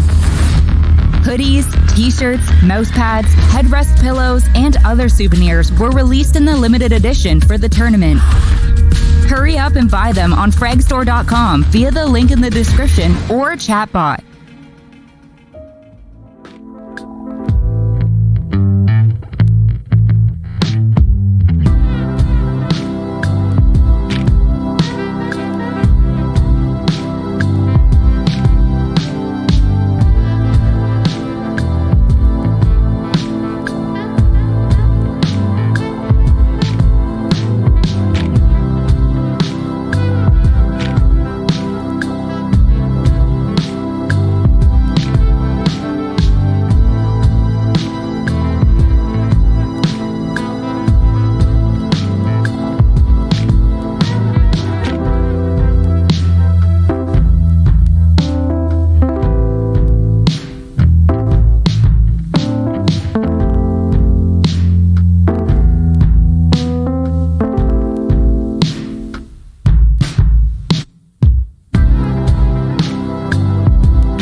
said, are you ready for the AniMajor? Weebs and otakus, soda fans, make sure that you have a BACation for the rest of June. Cause we're gonna rock, we're gonna slam, we're gonna 2 streams for the first stage, dire red and radiant green. No priorities, just pure fun and high fun both streams. And we're gonna start with 6 teams from each region. They will show their best, but only 2 teams will advance to the real massacre that we will politely call the group stage. Round robin, best of 2, Team Nigma, Team Secret, BG Game, Invictus Game, Execration, AS Monaco Gambit. Oh, brother, this card is really wild. Ha!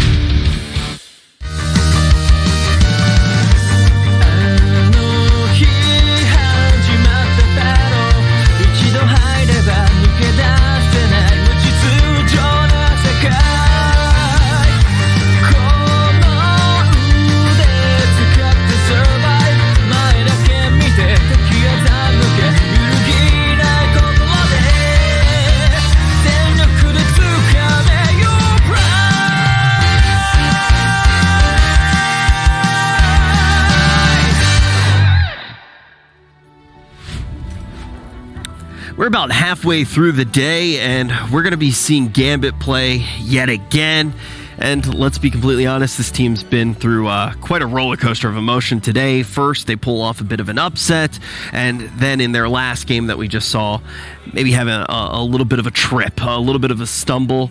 And I can totally sympathize with the roller coaster of emotions that this team has been going through, Tsunami. And I'm disappointed. If they managed to get the split, then we would have had nothing but tiebreakers. I don't know how much you've been paying attention to the old Radiant stream here. Yeah. It's been 1-1s everywhere. Yeah, this was the first thing to break that pattern. But let's talk a little bit more about, I'm thinking about the fact that we might just have every single infinite tiebreakers. Yeah, that's what I'm hoping for. right. Fingers crossed. We might have it go down. But before we talk about that, Jenkins, I haven't actually gotten to chat with you much today about the field of play. What do you think about this matchup? What do you think about Gambit versus Execration? Well, I think Execration has some very interesting players. I think people probably viewed both of these teams as an underdog. And after some of the showings today, I think that it looks like it's a repeat of the Singapore Major. You can't really view any team as an underdog, as an overdog. You're always going to be wrong because... An overdog. People have different motivations and so forth. All just middle dogs. Yeah. Exactly. So just dogs. Just dogs. Who knows with this one? I think personally, I liked what I saw with Gambit. They look really strong, even though they have 2 stand-ins. They seem to fit really nicely. And Execration, they're all right. Okay. All right, they're my specialty. I was covering Southeast Asia. Where did he find this guy? He's a genius. Yeah. Sharpest mind in all of North America. One of the things that I was on Twitter. I was just taking cute pictures of me with my cat ears. Of course, yeah, I saw that. And I actually saw a tweet from Loda that was very similar to what you were saying. He basically was like, it's a good sign for the scene when the wild card. You could just take the wild card matchups, and it would basically be a tier 1 tournament. And it really does feel like that after what we've seen today. But I'm going to go back to the roller coaster of emotion that Gambit's probably gone through today, just to try to extrapolate what might happen in this next series. I also have gone through a roller coaster of emotion today. Have you? Yeah, I was very excited to come back. So I started off, going up on the roller coaster, very, very excited. Yeah. Then I found out that Edward cat ears, a little bit upset. Even higher? No, I got upset. Even higher. And then I realized I liked it. Yif. We're back going up again. The question is that the trajectory that Gambit's going to have? Do you think that they're going to go back up on the roller coaster after having a crushing defeat, Jenkins? I think so. I think Nigma's not a team that... I think losing to that team is...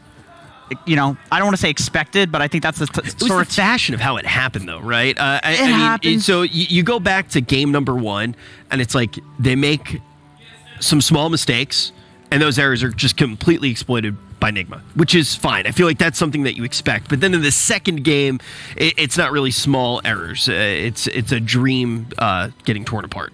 I'm picking up what you're putting down. These types of group stage situations, wild cards, whatever, it's all about stamina oftentimes. This is now going to be the 5th game that Gambit has played in a row. We still don't really know how much they've practiced with BZZ and Lorenov, so some of it, I'm sure, is them finding their chemistry against other international opponents. I'm sure they were scrimming.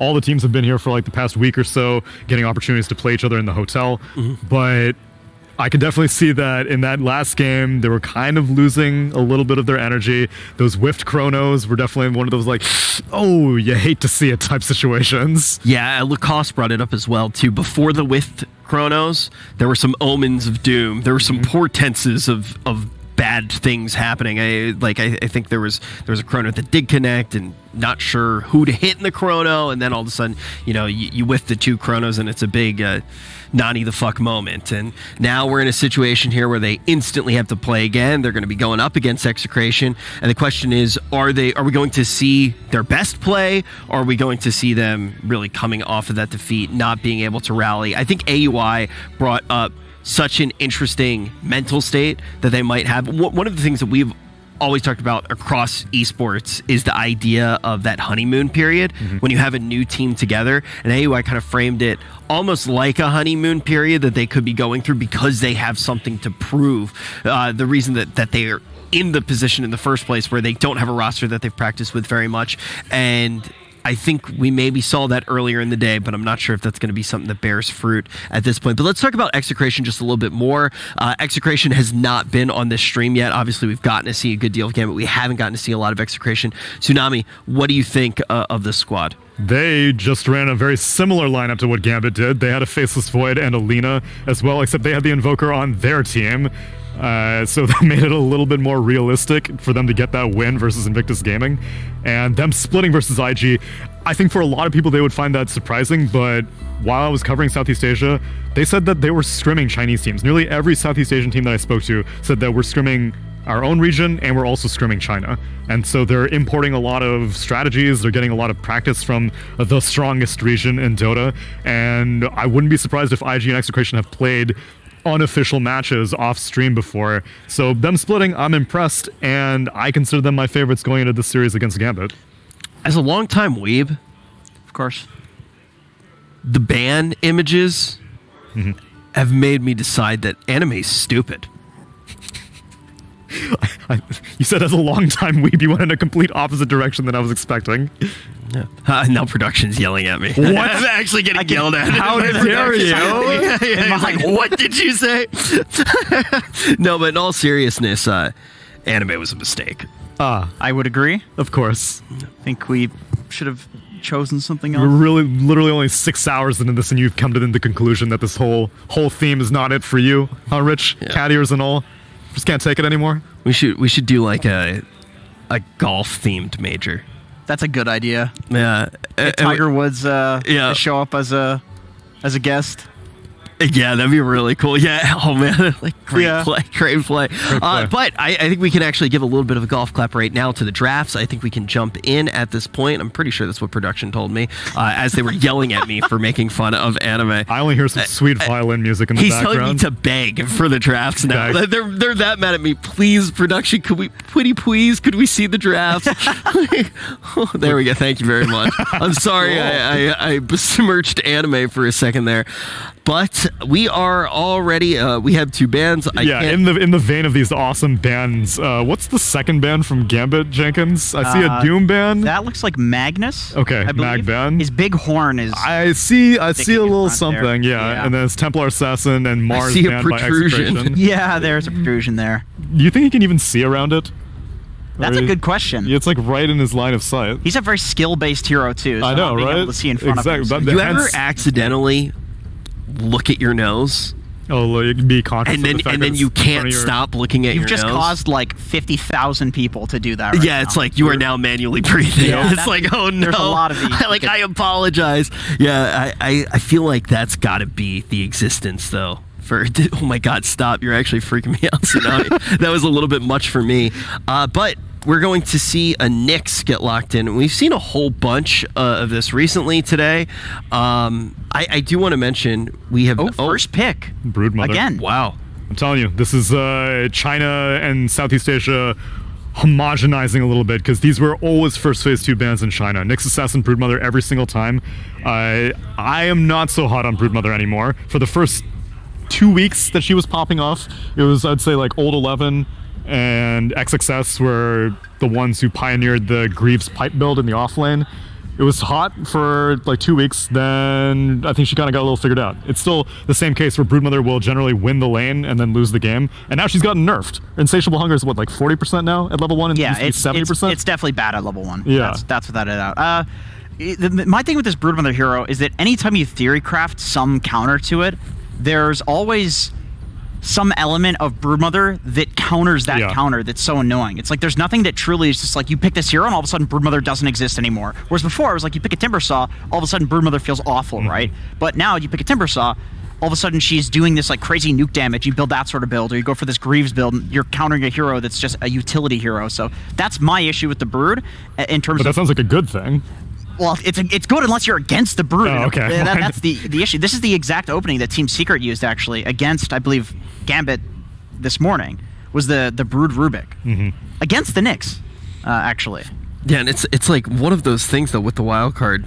I wonder how much you can actually watch as a coach to try to glean which successful strategies to use this quickly. I mean, the turnaround period is insanely fast, but I'm sure that they were able to peer at those VODs just a little bit. Yeah, actually, I think that's the exact draft. They're literally just copying Secret. If I'm pretty sure they're just jacking from Secret right now. I mean, but Secret won, so you know. Secret won, yeah. It was Brood, Rubik, Bane, Puck, Ursa. Okay. And it was against Gambit's Nyx Assassin, then the second pick Troll. So now they have the Darkseer. They think this is the proper way to respond to it. Okay. It's a good old yoink my draft now. Yeah. But it was my idea, smiley face. But Secret has Yapzor Rubik, and I don't think Rubik is a very strong support these days. I would agree, yeah. I mean, it doesn't... I don't know what it is about the hero. Maybe it's like the pairing with the particular offlaners that people are running. It feels kind of bad. You need a lot of items. You know, I think he got a cast range talent removed. But he has the cast range from the ability, so, I mean, it's one of those heroes that it always feels like it's somewhat viable, though, just because as long as there are good spells on the enemy team to steal, Rubik just steals them and does it better. So it's just a matter of, like, you know, there's a Nyx Assassin on this team, right? So you steal that stun, and all of a sudden, if you get Carapace by Rubik, you're just stunned for 10 years. Yeah. It's the least fun thing in Dota. Meanwhile, Gambit putting a lot of energy into protecting this Darkseer, ban out the Enchantress and the Oracle. So I'm sorry, I do want to correct you really quick, and I never correct analysts. You said it's the least fun thing in Dota. I do want to bring up that playing with Kyle is the least fun thing in Dota. Does he play Dota? Not well. I see. Sorry, I just wanted to make sure that we were just giving the analytical facts to everybody at home. Of course. Very reasonable. All facts, no printer. As we can see, printer was definitely used to print out that secret draft from a little bit earlier, as they're looking at that right now. What do you think of the lineup, though, that Gambit is putting together? Is this the answer, Tsunami? Let's see. So they already have their lane partners in the off lane. Your answers for Broodmother are short and small. We saw OG attempt Sven in their tiebreaker against Tundra. Or no, against Liquid, and that didn't go well. So Sven's not really that big of an answer to Broodmother. Bristleback, I think, is good and gets banned. What else you got against a Broodmother? Safe land. I seriously think you just sack it. Well, okay, maybe some like Jugger. Okay, so a lot of people are theory crafting these like Jugs ban. Okay, so some like kill lane, right? So like a Gyrocopter would be fine, but I think pairing the Gyrocopter with something like a Grimstroke, where you can actually clear the spiders and then potentially one hit the Brood in the mid to late game, I think that would be really good. Like, I think the way you deal with Brood is you kill her in lane because she literally just runs in and hits you in melee range. Yep. And if you just try to trade with her, she heals because she's got a ton of regen from the web and she's got a ton of regen from her Q. So you're never going to out-trade her. Screw out harassing her. It doesn't work. Like, you need a CK, you need a Gyro, you need one of these heavy kill lanes. That's not just like, oh yeah, Sven could probably kill Brood. No. Double down. Go something that's even better at killing the Brood, because otherwise you're going to try to kill her, she's going to come back full HP, and then she's going to get level 6, and all of a sudden you have a Brood problem.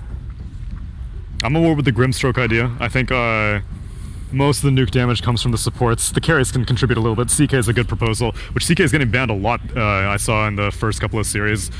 And Execration pick up a Disruptor, annoying for Darkseer to have to deal with the Glimpse. Yeah, that's like an old counter, because even just with the little bubble that he puts on the ground, you surge, you can't run through it, right? So it's like, and then if you do run through it, you just glimpse back. All right, what boxes are still needed to be checked here for Gambit, Tsunabi? Okay, so I think Grimstroke's still good. It gives Rubik quite a few spells. I don't think there's anything that Rubik doesn't like getting from Grimstroke, so that's always pleasant. I don't really know BZZ's hero pool, which is the problem. He was on a Div 2 team, and so he was still playing in the DPC Season 2. And they go with a Morphling for their carry. I'm sure he can play everything. I'm sure he can play Grimstroke, like every 5 player. Yeah. Well, then again, you can also run the Nyx Assassin as a 5. I've seen him play it in pubs, and I think most 5s have been practicing the 5 Nyx, but then you take your the 5 Nyx Nyx Ion against Shell. That's true. Yeah, that's true. Maybe you do some like safe lane Darkseer versus the Brood, because it's a melee hero. Darkseer owns melee heroes. Ooh, and then you do some aggro, and maybe the Morph just goes mid. I'm actually pretty on board with that. Double up on the stuns, maybe something with the Nyx Assassin. Because at this point, the support duo going with the Broodmother is going to be either Rubik or Disruptor. Neither of those are particularly strong laning supports. Yeah. I guess Thunderstorm or Thunderstrike on Disruptor is kind of annoying, but yeah, Darkseer would definitely be able to deal with it, especially now if you have Living Armor to help sustain. Man, anytime I see a Nyx Assassin in a draft, I just think like, God, I hope the other support's not another melee hero. Like Nyx Assassin, Spirit Breaker, Nyx Assassin, Treant, you just are mega risking the enemy team picking like +1 melee punishing team fight. Like if they get something on top of this Disruptor, all of a sudden you can't take a single fight, because both your supports, like the heroes that are going to be active, are hard countered by this team fight. So yeah, I think Execration probably wants to pick something to double down on this. The fact that there's so many melee on the enemy, and Morphling's like practically melee range too, right? Like it's so close, it's not range. But you mainly care about the laning phase for Execration. You want them to double down on what aspect? I think Execration should pick some like Mars. Like if Mars is obviously he's banned out already, but something that's like Mars, like Nigma, something. Wait, you want Brood mid? You can run Brood mid, yeah. I think Brood mid is perfectly fine. I guess that is the weird issue. You could run these heroes mid as well. Yeah. Like Mag mid would be good too, but that's first phase banned. These like heavy team fighter. Timber still in the pool as well. Yeah. Okay, so potentially Timber you're looking at here, Tsunami? Yeah, I'm with Jenkins. I think punishing this heavy melee lineup, and Morphling also doesn't really have great morph targets. Turning into any of these heroes is not great for Morphling, really. I guess you can turn into Brood, turn on Insatiable Hunger. Do you keep the Insatiable Hunger buff? I think so, yeah. I think you do. I think so. So that's, I guess, the best option. Your webs disappear after you swap back and forth, so you can't really use that for move speed. The only reason I wouldn't go for like a Timber is just because of the fact that there's like a Nyx to mana burn, which is very annoying for a Timber. Yeah, he just likes to play with mana, and then also you really lack Disable for Execration right now. I really think they need some like meaty frontliner in the mid lane. Maybe some like Dragon Knight. Ember Spirit would have been really good for them actually. Oh, they do go with the Gyro. Okay. So that deals with the Brood really well. So that's a way to actually kill the Brood in lane, which is nice. Gyro was something that you mentioned very early on, but we got one more pick here to round everything out. Is there anything jumping off the page? Tanky mid. I like the DK idea. I think he would struggle getting kited though. It's against Morph too, so we have to consider that option. A lot of magic damage on the side of Gambit. And with a Broodmother on your team, I still feel like the pressure's on you to end the game fast. I think Brood falls off just as hard as she used to. She struggles to find her place after like 35 minutes. Sure, you can get like Scepter and Shard, but it's still difficult to siege high ground, especially against this team. I think she falls off harder. She's not like anywhere near as much of a like right clicker in the late game.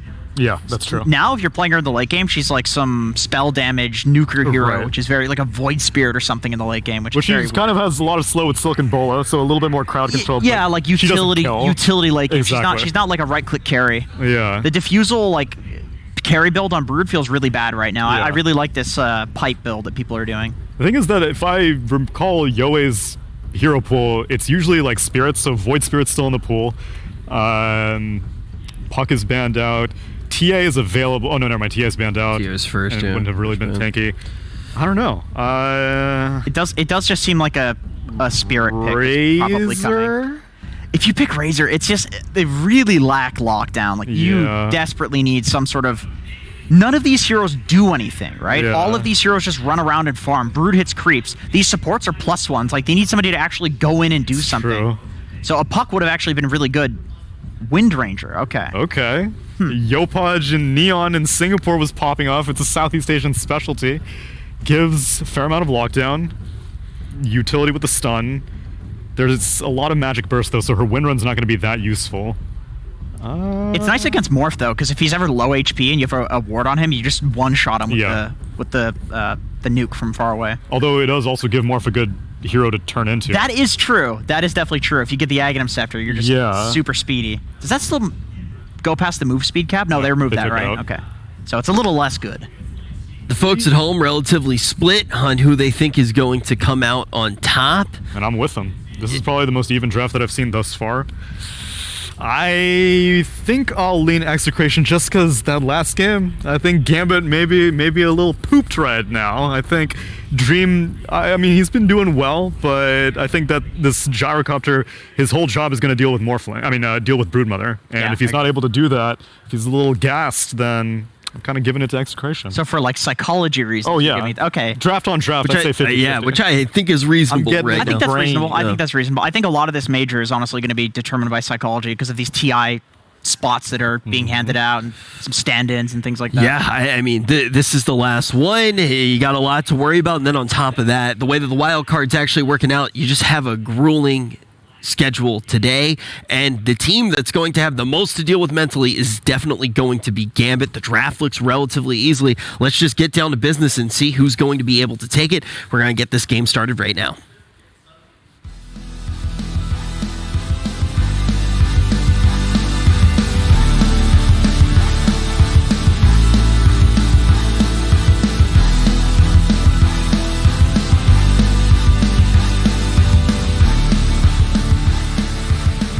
Here we are, Lacoste, Execration up against Gambit. Like the panel was saying, getting into the heads of some of the players. Dream, he had a bit of a blunder in his previous series, so let's see if he can pick things up. The draft-wise looks pretty good for Gambit, right?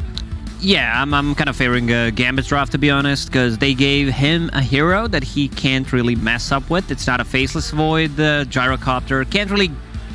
A lot of things can go so wrong, right? With the Gyrocopter, use a Flak Cannon or use Rocket Barrage. They cast themselves. Maybe you can misclick a rocket on the neutral camp or whatever, but yeah, I think they needed to give him a different hero, something that... to get back the confidence. Yeah. It's not just the thing that we're talking about, it's actually real, because they need to be able to bounce back. And I'm a bit concerned. I've seen a lot of Broodmother in Southeast Asia, in China. This hero falls off. Like, you need to hit the right timing. You kill the tier 1 tower early on, control the top part of the map.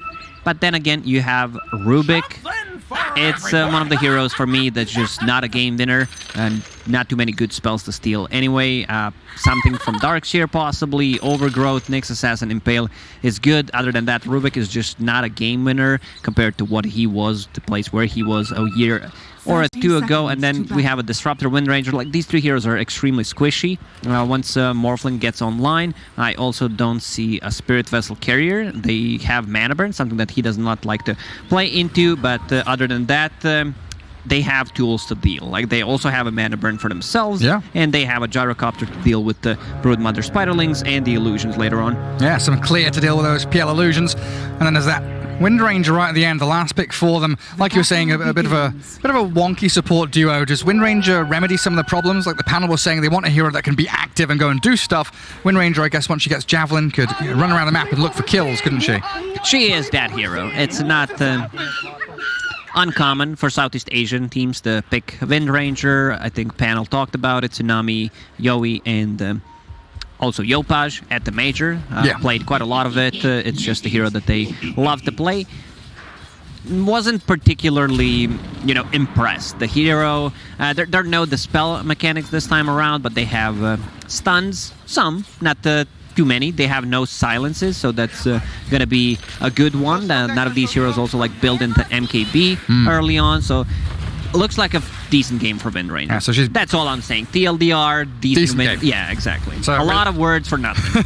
Looking towards BKB timing as the primary thing, kind of 15, 16 minutes in. We'll see how that goes. But into these side lanes, Palos and RR down bottom, the PL and Disruptor. A pretty good aggressive lane once they get their levels up and running. A lot of magic nuke damage to turn it back onto their opponents. Obviously. Disruptor needs to be careful. I think Nyx Assassin can give him a level 3 a bit quicker, and then Disruptor missteps, dies. That's pretty much the plan. Once you have that level 2 Iron Shell, it's very hard to play into. I also want to see if he gets a Vacuum or he gets a Surge. Like Vacuum early on, 1 point is enough to set things up with the Impale. Yeah, it's a real nice disruptive force there from the Vacuum. I'm just keeping our eyes on that mid lane for a bit. Yeah, as Afterlife wears out that nice little Thunder Strike from RR. They've got a wave coming in towards that Dire Tower as well, so just going to try and chip away at the PL while the salve is going over on the Darks here. But so far, Immersion not doing any wave dragging, no manipulation of the creeps. They are playing the lane as those two heroes together just to try and keep that pressure on in the lane itself. Oh, Rubik, that's a good little snipe. Takes out the stick and the wand recipe too. So far, Execration on the bottom lane is playing pretty much perfectly, pushing out the waves, allowing them to use the courier so they can snipe it as well, something that you need to be very careful about, especially at the early levels. Courier's not moving at all, pretty much the Crystal Maiden movement speed. And then pushing out the waves, Phantom Lancer getting the most CS then at the moment, so doing a very good job. And now Immersion is trying to bully back RR. Not too much he can do there. He's still looking to wrap in behind and maybe try and contest the next creep wave coming in, but like you say, exceptional job by Execration just to control that PL's lane as they have been doing. It looks like a similar thing going on up top, right? Gyrocopter's there at the top of the CS himself. Rubik, got a courier snipe. He's trying to get back and block the pull cap. So he is making sure Treant isn't that complete nuisance in the lane and giving Broodmother as much experience as possible. A very aggressive skill build from Treant Protector in this one. Going for Nature's Grasp and the Leech Seed. Kinetic Field from RR is going to try and hold them back. It looks like he'll just about die. Tipped over the edge by that Immersion touch. Yeah, and first blood spilled. Exactly as I mentioned. They get level 3 on Darkseer, Nyx Assassin still level 2, and then they decide to make a move on Disruptor. Not the strongest laner. They were playing the lane well. Item-wise, Ring of Bassi, more than fine. You're playing into like Nyx Assassin, he might get a single point in a mana burn as well earlier on, but it's a strong lane. Like Darkseer plus Nyx Assassin or Earth Spirit always gonna have that kill potential. But to go back to the mid lane, how's mid doing? We have 15 on Wind Ranger and 16 on Morphling, and we have this high 5 again in the game, which is really nice. Been looking forward to that. Yeah, the bottom lane Disruptor, his death is almost an expected loss, right? You know someone's going to die down there eventually. Better the Disruptor than the PL. RR definitely in the right place at the right time. As Yoe, dropping Lauren off low, but he's got his bottle on the Morphling now. Still looking at top three CSs, all being Execration heroes. And Lauren off. This is dangerous. He's going to head down towards the bottom water rune. The Shackle shot. He's going to take the rune away from him. Yoe denies the water rune. As bottom lane Immersion trying to move towards the Phantom Lancer, but he's just going to doppelganger himself away from the Nyx. This is a big play from Yoe, where he gets 2 water runes and Morphling cannot refill his bottle. So potentially someone needs to die on a side lane so he can get the bottle refilled. There's no 3-minute bounty rune in his triangle anyway. Yeah, it's a great start for him. Trying to de-ward there. Top lane, the lift back. There's no spiders or anything from Nico here. He's still level 4, so doesn't really have that immense pressure that the Broodmother can bring later on. You cannot fight into this. BZZ 2 points in Leech Seed. The amount of HP that you get back is a bit too high. Broodmother also got heavily nerfed. It's not a 70% anymore. It's a 40 level 1, so you might even need to put another point in it just to be sustaining in that lane. Yeah, exactly, because there's a lot of damage, a lot of harassment coming out from these two. 17, 18 one charges bottom on Nyx Assassin. They need to be careful about that one. Yeah, could turn around on them. Has Carapace at the ready. Again, just weathers the storm. Has that Thunderstrike chipped away at him. But so far, so good. There's a bit of a catch-up here from the Morphling and the Gyrocopter, picking up a bit more CS than their counterparts in the past 30 seconds or so. Now, what's the Wind Ranger up to? Null Bottle looks like the boots. Is it going to be Javelin or do we go Maelstrom? Because she needs BKB pretty quickly, it feels like, this game. Might be a Javelin at the start and then lock the Mithril Hammer, see how the game's going to go. Oh, that's a good idea. If needed, you can just assemble it or, you know, get that BKB. Oh, a quick little pause. Back underway. I see the Gyrocopter, 2,600 net worth for him. Broodmother with this early Orb of Corrosion and another Blightstone queued up, looking towards a lot of minus armor for Nico. It doesn't work. Last time I tested it, I was like playing, yeah, when, what was it, 729? I tried it on Tusk, it does not work. That's sad. Let's see if he's gonna go for it, if he commits. Yeah, we'll find out exactly what goes on there. Here Good we go. D-ward in mid from Yoe. Might be 300 gold down the drain, 150 if you have to sell it. Oh, he bought it, yeah? He bought it. Oh, committing for it.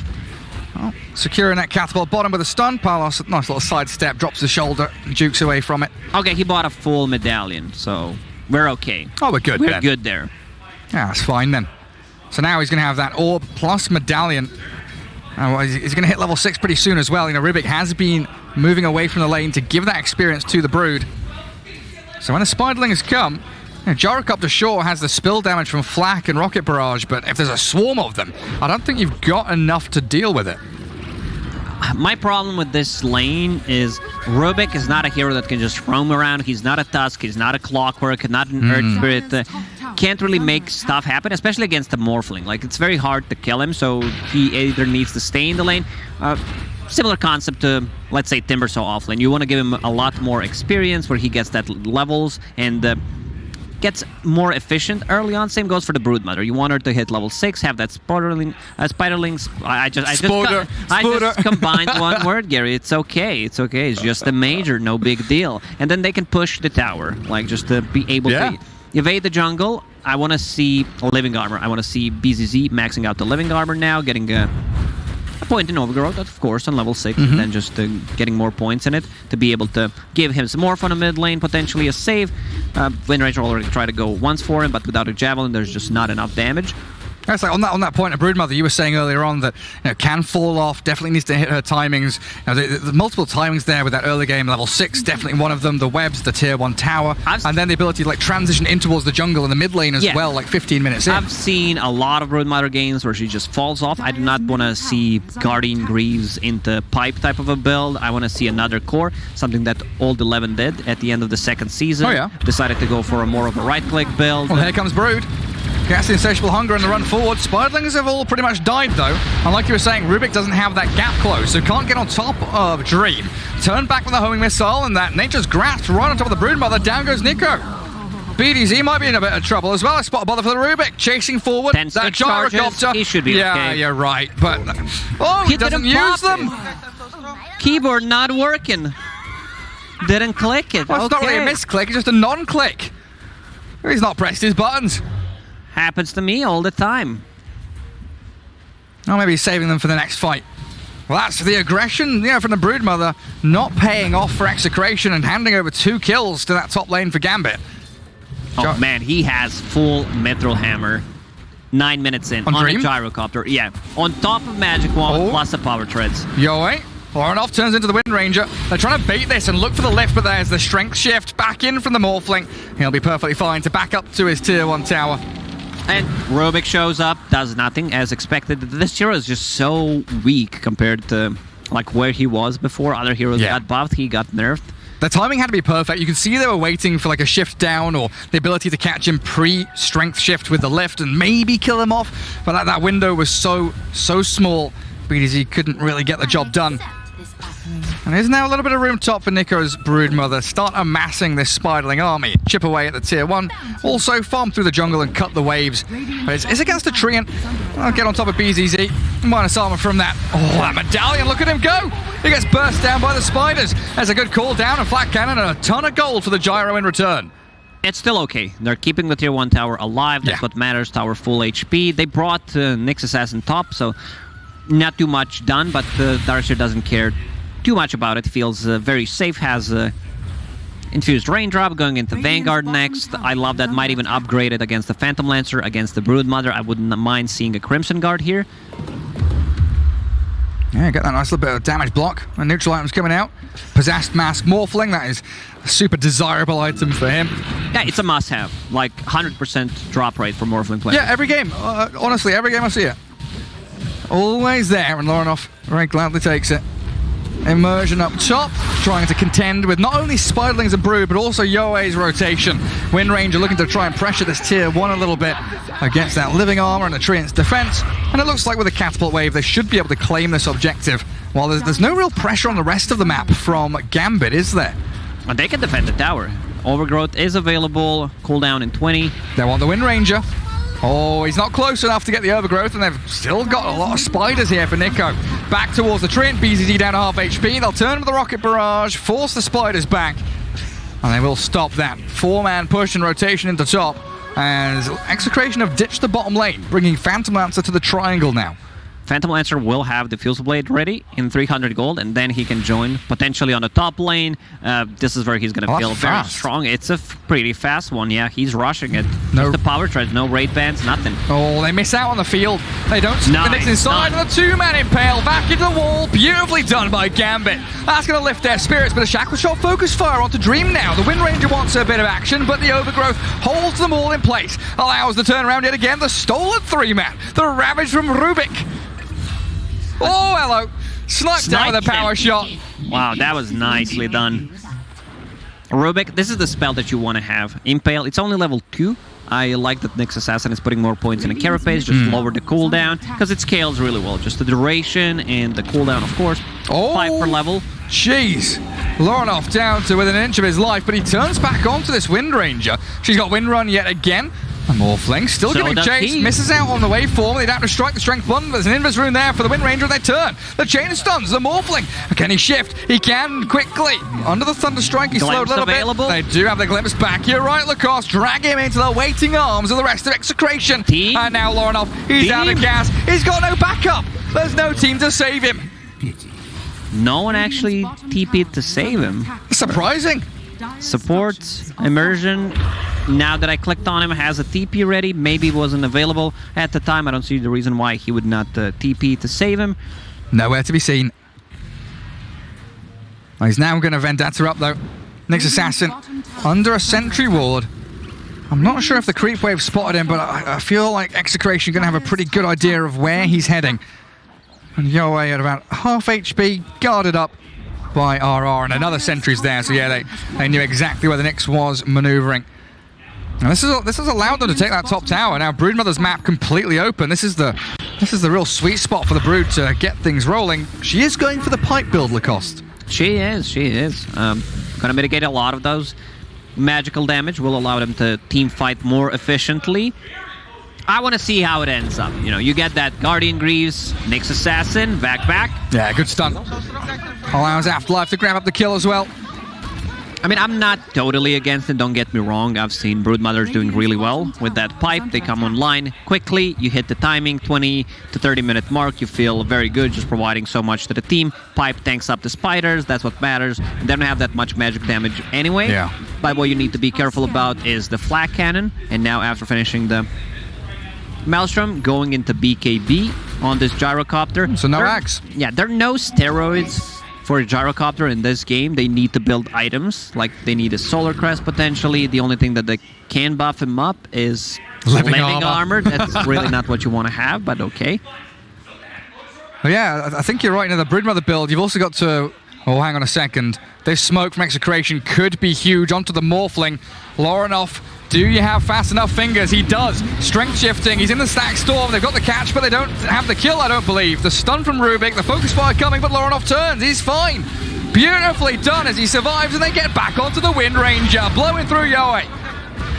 It's always tricky to gank Morph. If he's fast enough with the fingers, Overgrowth, they're just gonna get an extra kill. Sniped with out. That. Lorinoff actually snipes him when he turns into Wind Ranger. And doesn't even need to go back to base to heal. Has that Morbid Mask, Possessed Mask story that you talked about, plus the Living Armor from Treant. Yeah. Rune spawning in the triangle might pick it up. And he's perfectly fine, and it allows the rest of the team now to rotate as they did react to that triangle play. They glimpse the Nyx back into the Phantom Lancer though, and Palos with that Diffusal Blade starting to think that he is strong enough to cause a bit of chaos in these battles. But again, it comes down to the timing we need here from the Wind Ranger BKB and the fact that Rubik Disruptor, not really the heroes that you want to be, first point of contact in a fight. They don't roll in, they don't gap close. Yeah, these are not heroes that go in. Someone needs to go in for them. So when Ranger gets the BKB, it's going to be much easier. Or they need to play in the lane with the Broodmother. Well, yeah, the point about the Broodmother, right, is that the build with the Pipe and the Greaves, you're kind of playing as that team fight utility hero, whereas Broodmother, as a spiraling maneuver, wants to be out pushing lanes and farming away. So it's a difficult tightrope act to walk across, whether or not you want to be with your team as 5 or if you do want to be split pushing. I think you might be hitting the nail on the head there. If they play into the Broodmother lane, it solves that problem exactly. No one will come and try to gank Broodmother. You just don't get the gold back. There's also potentially that you waste the smoke, can't kill her, too tanky, goes through the webs. So they need to play with the Broodmother. Put some pressure on tier 2 tower on the top lane.